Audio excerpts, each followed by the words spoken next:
Police કર્મચારીએ ફિનાઇલ ગટગટાવીને આપઘાતનો પ્રયાસ કર્યો છે। જી હા દર્શક મિત્રો, અમરેલી જિલ્લાના બાબરા પોલીસ મથકમાં મહિલા પોલીસ કર્મચારીએ ફિનાઇલ ગટગટાવીને આપઘાતનો પ્રયાસ કર્યો હોવાનો બનાવ સામે આવ્યો છે। રાષ્ટ્રીવાળા નામની મહિલાએ બાબરા પોલીસ મથકમાં જ ફિનાઇલ ગટગટાવીને આપઘાતનો પ્રયાસ કર્યો હતો। તેથી તાત્કાલિક રાષ્ટ્રીવાળાને સારવાર અર્થે અમરેલી સિવિલ હોસ્પિટલમાં ખસેડવામાં આવી છે।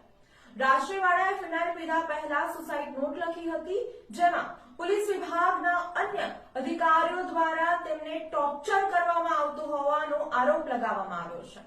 બાબરા તાલુકાના નીલવાડા ગામમાં દલિત યુવકને માર મારવાના સંદર્ભે રાષ્ટ્રીવાળાને ત્રાસ આપવામાં આવતો હતો। આ દલિત યુવકને માર મારનાર રાષ્ટ્રીવાળાનો ભાઈ થતો હોવાથી પોલીસ વિભાગ દ્વારા સતત ત્રાસ આપવામાં આવતો હોવાથી તેણે અંતિમ પગલું ભરવાનો નિર્ણય લીધો હતો તેવો સુસાઇડ નોટમાં ઉલ્લેખ કરવામાં આવ્યો છે।